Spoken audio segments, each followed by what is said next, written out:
3 দিন গোসল না করলে কি গোসল ফরজ হয়? নামাজরত অবস্থায় মেয়েদের চুল খোলা থাকবে নাকি বাঁধা থাকবে? মুসলিম ছেলে মেয়েদের লক্ষ্মী ছেলে বা লক্ষ্মী মেয়ে বলা যাবে কিনা? শ্বশুরকে কি আব্বা বলা যাবে? ভাইয়ের সামনে বোনের কতটুকু পর্দা করতে হবে? মায়ের সম্পদ কি মেয়েরা পাবেন? পশু মারা যাওয়ার আগ মুহূর্তে জবাই করলে সেটা খাওয়া যাবে কিনা? কারো যদি আলাদা দাঁত লাগানো থাকে মৃত্যুর পর তা খুলে ফেলতে হবে কিনা? গোসলের পানির ছিটা কারো গায়ে পড়লে কি নাপাক হয়ে যাবে? আল্ট্রাসাউন্ডের মাধ্যমে গর্ভের সন্তান ছেলে না মেয়ে তা জানলে কি গুনাহ হবে? আর বিলম্ব না করে শুরু করি। আপনাদের ইতোমধ্যে যে সমস্ত প্রশ্নগুলো আমাদের কাছে এসে পৌঁছে গেছে সেগুলোর উত্তর দেওয়ার পালা। মিথিলা জান্নাত মিতা আপনি জানতে চেয়েছেন মায়ের সম্পদ কি মেয়েরা পাবেন? বোন মিথিলা, মায়ের সম্পদ মেয়েরা পাবেন, ঠিক বাবার সম্পদ যে হারে পান সে হারেই। আমরা অনেকেই মনে করি যে বাবার সম্পদের ভাগ বোধ হয় একভাবে হয়, মায়ের সম্পদের ভাগ বোধ হয় আরেকভাবে হয়। এটি ভুল ধারণা। মূলত বাবার সম্পদ ছেলে মেয়েরা যে হারে পান ঠিক মায়ের সম্পদ থেকেও ছেলেমেয়েরা একই হারে পাবেন, কোন প্রকার বেশ কম নেই। সাইদা জাহান জানতে চেয়েছেন কারো যদি আলাদা দাঁত লাগানো থাকে মৃত্যুর পর তা খুলে ফেলতে হবে কি না? কারো যদি আলাদা দাঁত লাগানো থাকে তাহলে মৃত্যুর পর সেই আলগা দাঁত বা পৃথক দাঁত সেটি খুলে ফেলা ভালো, বিশেষ করে সেটা যদি মূল্যবান কোনো ধাতব বস্তুর হয়। কিন্তু এটি আবশ্যক বা ফরজ ওয়াজিব কোনো বিষয় নয়। বিশেষ করে সাধারণ কোনো নর্মাল যদি কোনো হয় তাহলে সেক্ষেত্রে সেটি খুলে রাখা আবশ্যক নয়। এরপরে আব্দুল্লাহ আপনি প্রশ্ন করেছেন পশু মারা যাওয়ার আগ মুহূর্তে জবাই করলে সেটা খাওয়া যাবে কিনা? উত্তর হলো হ্যাঁ, খাওয়া যাবে। পশু যতক্ষণ পর্যন্ত তার মধ্যে প্রাণ আছে ততক্ষণ পর্যন্ত সেটি জবাই করলে খাওয়া যাবে। কোনো কারণে অ্যাক্সিডেন্ট হলো, পশু এখনো মারা যায়নি কিন্তু কিছুক্ষণ পরে মারা যাবে মনে হচ্ছে, এই মুহূর্তে জবাই করে দিলে সেটি খাওয়া যাবে। শারমিন আখতার আপনি জানতে চেয়েছেন নামাজরত অবস্থায় মেয়েদের চুল খোলা থাকবে নাকি বাঁধা থাকবে? নামাজরত অবস্থায় মেয়েদের চুল খোলাও থাকতে পারে, বাঁধাও থাকতে পারে। তবে খোলা থাকলে সেটি রুকু সেজদা এবং উঠা বসায় যদি ডিস্টার্বের কারণ হয় সেই দৃষ্টিকোণ থেকে খোলা না রেখে বেঁধে রাখা উত্তম এবং ভালো, যেহেতু সলাতে একাগ্রতা নষ্ট হতে পারে এমন কাজ করা উচিত নয়। আর যদি এরকম কোনো ব্যাপার না থাকে, উঠা বসা রুকু সেজদাতে কোনো প্রকার সমস্যা না হয়, তাহলে তিনি চুল খোলা রেখেও নামাজ পড়তে পারেন, তবে চুল তাকে ঢেকে রাখতে হবে। অর্থাৎ বড় কোনো ওড়নার মাধ্যমে এই চুলগুলোকে ঢেকে রাখতে হবে। যিনি রুকুতে সেজদায় উঠা বসায় কোনো অবস্থাতে যেন চুলের কোনো অংশ প্রকাশিত না হয় সেদিকটি খেয়াল রাখতে হবে। আম্বিয়া খাতুন জানতে চেয়েছেন ভাইয়ের সামনে বোনের কতটুকু পর্দা করতে হবে? দেখুন, ভাইয়ের সামনে বোনের পর্দার বিষয়টি হলো একজন নারী অন্য নারীর সাথে যতটুকু খুলতে পারবেন, উন্মুক্ত করতে পারবেন, একজন মেয়ে মানুষ তার ভাইয়ের সামনে ততটুকু পর্দা খুলতে পারবেন, শরীরের সে অংশগুলো তিনি প্রদর্শন করতে পারবেন। এটাকে আমরা আরো স্পষ্ট করে যদি বলতে যাই তাহলে এভাবে বলতে পারি যে একজন নারী তার আপন ভাইয়ের সামনে তার শরীরের যে অঙ্গগুলো সচরাচর তিনি খুলে রাখেন, বাবার শরীরে খুলে রাখা হয় মাহরামদের সামনে, সেগুলো তার সামনে খুলে রাখতে পারবেন। যেমন চেহারা, মাথার চুল, এমনকি গলা, এগুলো খোলা রাখা যেতে পারে। হাতের গোছা, পাও, এগুলো আপনার ভাইয়ের সামনে আপনি খুলতে পারেন এবং বাবার সামনে এগুলো প্রদর্শন করতে পারেন। কিন্তু এর বাইরে আপনার আজকাল একটা নির্লজ্জতা আমরা দেখতে পাচ্ছি, সেটা হলো যে অনেক পরিবারে আপনার ভেতরে বাইরে নারীরা শর্ট পোশাক আশাক পরে থাকেন, সেটি কোনো অবস্থাতে জায়েজ নয় এবং সেটা আপন ভাইয়ের সামনে হলেও সেটি জায়েজ নয়, শুধুমাত্র স্বামীর সামনে সেটি জায়েজ হতে পারে। বিধায় এ ব্যাপারে আমাদের সাবধান হওয়া উচিত এবং দায়িত্বশীল থাকা উচিত। এরপরের প্রশ্ন হলো গোসলের পানির ছিটা কারো গায়ে পড়লে কি নাপাক হয়ে যাবে? উত্তর হলো গোসলের পানির ছিটা, সাধারণ পানির ছিটা যদি কারোর গায়ে গিয়ে পড়ে তাহলে সেটি নাপাক হবে না, তার শরীর নাপাক হবে না, কাপড়ের উপর লাগলে সে কাপড় নাপাক হবে না।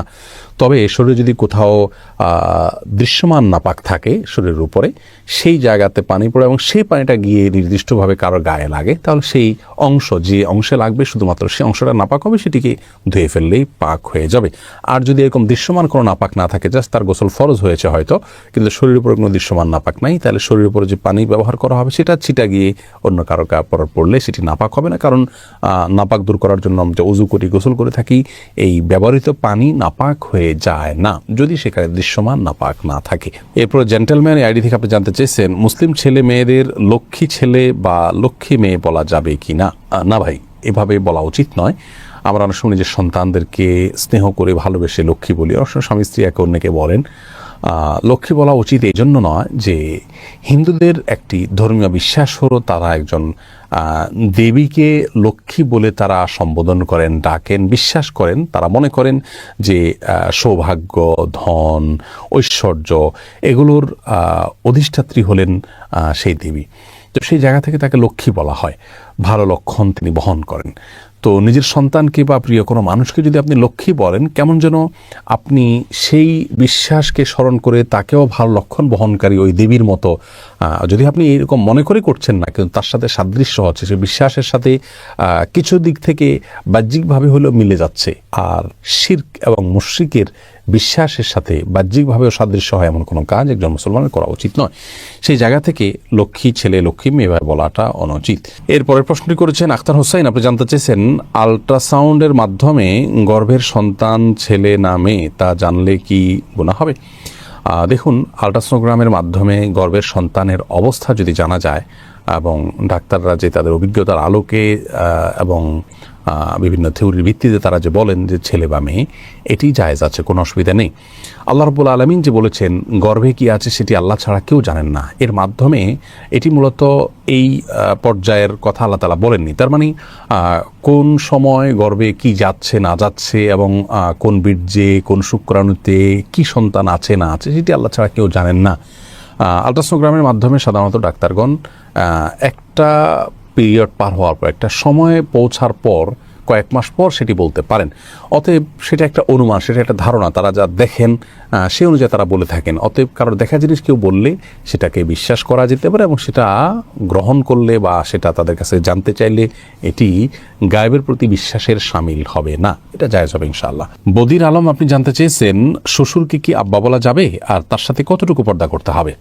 দেখুন, শ্বশুরকে বাবা বলা যাবে, কোনো অসুবিধা নেই। আল্লাহ রাব্বুল আলামিন কোরআন হাকিমে যে বলেছেন উদউহুম লিআবাইহিম হুয়া আকসাতু ইনদাল্লাহ, অর্থাৎ সন্তানদেরকে তাদের বাবার, জন্মদাতা বাবার সাথে সম্বন্ধ করে তাদেরকে ডাকো, অন্য কাউকে বাবা ডেকো না, তাদের বাবা হিসেবে অন্য কাউকে সম্বোধন করো না। এখানে যে আল্লাহ রাব্বুল আলামিন নিষেধ করেছেন অন্য কাউকে বাবা বলতে, তার অর্থ হলো অন্য কাউকে বাবার জায়গায় যদি কেউ বসান এবং ধরুন সার্টিফিকেটে, পাসপোর্টে, এনআইডিতে এবং বিভিন্ন ডকুমেন্টসে এবং মানুষের সামনে যদি এমনভাবে অন্য কারোর নাম বাবা হিসাবে তিনি পেশ করেন যে তাকেই বরং সমাজের মানুষ তার জন্মদাতা মনে করেন, সেটি নিষেধ।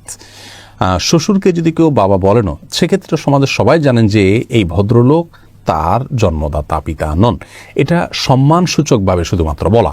অতএব ইন্নামাল আমালু বিন্নিয়াত, আপনি তাকে বাবা বলতে যেটা বোঝায় মানুষ, সে অর্থে বাবা বোঝাননি, যার কারণে শ্বশুরকে বাবা বলাতে কোনো অসুবিধা হবে না ইনশাআল্লাহ বিইذনিল্লাহ। শ্বশুর সাথে কতটুকু পর্দা করতে হবে পুত্রবধূর? এর উত্তর হলো একজন মাহরামের সাথে যতটুকু পর্দা করবেন আপনি আপনার নিজের বাবার সামনে যতটুকু পর্দা করবেন, নিজের ভাইয়ের সামনে যতটুকু পর্দা করবেন, তার সামনে ততটুকু পর্দা করবেন। চেহারা এমনকি মাথার চুল ইত্যাদি খোলা থাকলেও গুনাহ হবে না, পর্দার লঙ্ঘন হবে না। হাতের তালু এবং বাহ্যিক অংশ, পায়ের বাহ্যিক অংশ, এগুলো আপনি খোলা রাখতে পারেন তার সামনে। একই কথা প্রযোজ্য হবে শাশুড়ির বেলায় এবং জামাইয়ের বেলায়। জামাই তিনি শাশুড়ির এই চেহারা, হাত এবং পা, এই অংশগুলো দেখতে পারবেন। তার মায়ের, তার বোনের যে অংশগুলো তিনি দেখতে পারেন, ইনিও তার মাহরাম হয়ে গেছেন, সেই হিসাবে তারও সেই অংশগুলো দুটো দেখতে পারবেন। হোসাইনা খাতুন, আপনি জানতে চেয়েছেন 3 দিন গোসল না করলে কি গোসল ফরজ হয়?